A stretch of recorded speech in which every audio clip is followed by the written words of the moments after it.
అన్నిటికన్నా గొప్పదైనటువంటిది ఈరోజు చెప్పుకోవాల్సినటువంటిది ఏమిటంటే అనంత చతుర్దశి వ్రతం. ఇది అత్యంత ప్రాచీనము, అత్యంత ప్రభావవంతము, అత్యంత శక్తివంతము అయినటువంటి వ్రతం ఈ వ్రతం. ఇది ఎంతో ప్రాచీనమైనటువంటి వ్రతం. పూర్వం ధర్మరాజు గారు కృష్ణుడి యొక్క అనుగ్రహం మేరకు ఈ వ్రతాన్ని ఆచరణ చేసే పోయినటువంటి తన సామ్రాజ్యాన్ని అంతా కూడా పొందాడు అని చెప్పని వ్రతకథ మనకి తెలియజేస్తూ వస్తున్నది. దీన్ని బట్టి ఇది ఎంత ప్రాచీనమైనటువంటి వ్రతమో మనం తెలుసుకోవచ్చు. తెలుగునాట కూడా ఇది చాలా సుప్రసిద్ధంగా ఉన్నటువంటి వ్రతం.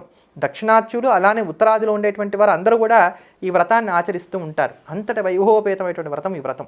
అయితే చాలా సుదీర్ఘమైనటువంటిది. 14 సంవత్సరముల పాటు ఈ వ్రతాన్ని ఆచరించాలి. ఈ వ్రతంలో తోరానికి అత్యంత ప్రాముఖ్యత ఉంటుంది. ఈ వ్రతం చేయాలి అనుకునేటువంటి వారు మండపారాధన చేసుకోవాలి. ఇది బ్రాహ్మణుడి సహాయం ద్వారా ఆచరించుకోవడానికి కుదురుతుందే తప్ప ఎవరికి వారు చేసుకోవడానికి కానీ అవకాశం కుదిరేటువంటిది కాదు.